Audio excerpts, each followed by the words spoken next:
Preston Judd scored just before stoppage time in the second half, but LA Galaxy once again turned in another trash performance in a 3-1 loss to Colorado Rapids on Saturday at Dignity Health Sports Park.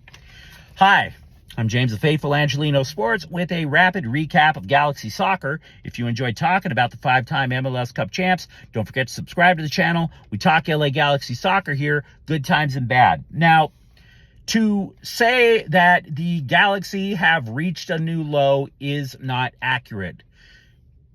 After 2 months with only one win and then having been shut out almost in back-to-back games since then, it's not a new low. This is the norm of the Galaxy.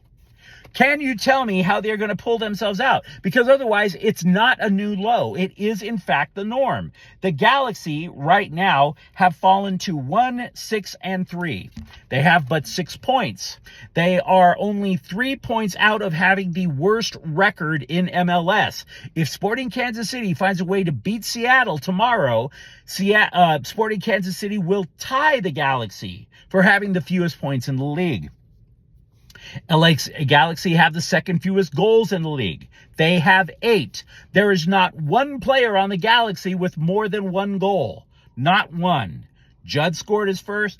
Dejan Joveljic only has 1. Chicharito only has 1. There is no sustained offensive threat. The Galaxy are a direct threat not to make the playoffs, but to get their second wooden spoon in the disastrous tenure of club president Chris Klein. This has been so bad that even Kevin Cabral scored a goal for the Colorado Rapids.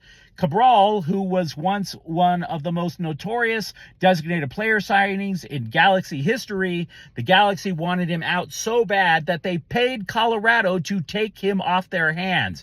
Technically, that means the LA Galaxy paid Kevin Cabral to score what turned out to be the game-winning goal against them.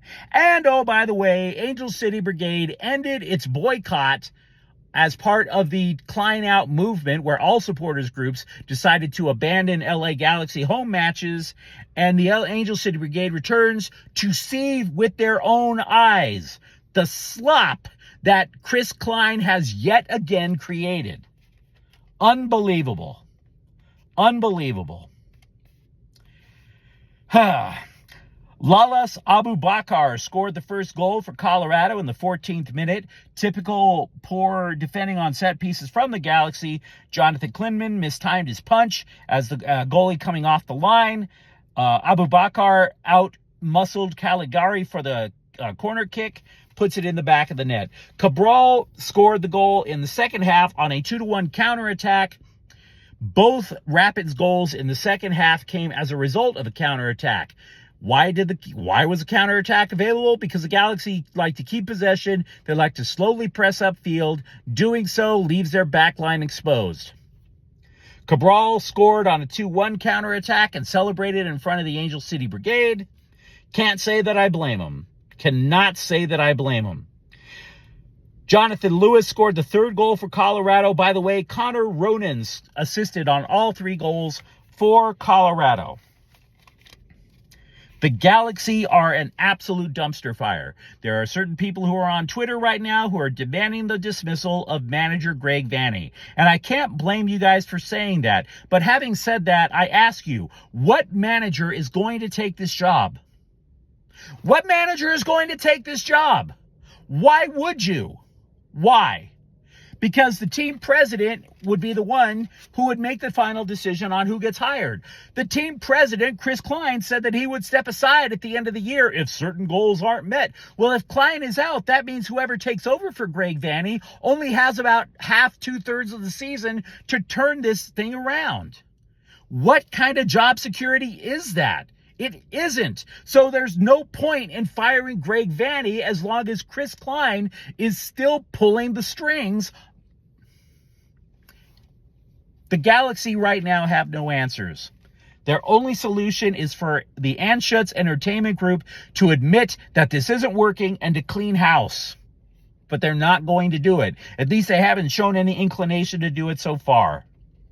The Galaxy's next match will be on Wednesday. They'll play Seattle in the U.S. Open Cup. Their next MLS match will be Sunday, May 14th, when they host San Jose Earthquakes. And you're sitting there saying, well, hell, don't the Quakes suck? Au contraire, mon frere, the Quakes beat LAFC earlier today. So, do you really think the Galaxy are going to turn this around? I submit to you, this is not new low after new low after new low. If you're going through a succession of new lows, it is the norm. The LA Galaxy are a bad soccer team. It's Chris Klein's fault. And until AEG goes and figures out that and makes appropriate adjustments, then we're just spinning our wheels and talking about the same thing week after week. But you let me know what you think in the comments thread. Once again, the final score, Colorado 3, LA Galaxy 1. If you enjoyed this content, don't forget to subscribe to Faithful Angelinos. We talk about the Galaxy every single week here. Thank you for watching. I'm James. Faithful Angelinos is a Kian Corte El Queso production. Take care.